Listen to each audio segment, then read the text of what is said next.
Mark, tell us about what the scene is like there in Fayetteville. Well, take a look, Elaine. I mean, you can't get from here to there because the road is gone. What basically happened is there's a man-made lake right here. 15 inches of rain washed away this road, drained the lake, flooding a neighborhood right down that way.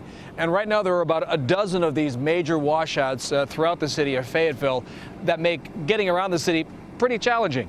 Fayetteville in general has very little flooding left. That's the good news. But it has problems like this. It only has about 35% power.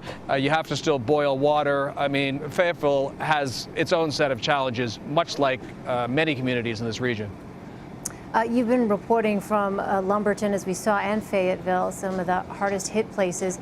From what you've seen, Mark, I wonder if you think it appears the state was adequately prepared for Hurricane Matthew. It's very difficult to prepare for inland flooding. I mean, you obviously don't know really where the flooding is going to happen. Once the flooding hit, they tried to give people mandatory evacuation orders quickly as they could.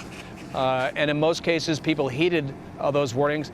There's not much you can do about when Mother Nature is this powerful. There's really not a whole lot of preparation for it. If this much water is going to wash away this road, there's not much you can do really to stop it.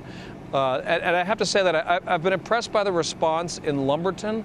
The feds, the state officials, and the local officials are all really working, for instance, to take care of priority number one, which is removing all the people who are trapped in that city, in their watery, flooded homes, get them onto dry ground. I mean, priority number one is saving life. The next phase, though, is going to be a very difficult challenge, which is rebuilding that city. The river's not going to crest till Friday. It'll take another week to drain. The curfew will probably go on for 2 weeks there, and then they've got to rebuild that city that's a mess. I mean, this is a crisis in that city that'll go on for months. Yeah, absolutely devastating scenes there in North Carolina. Mark Strassman, thank you so much.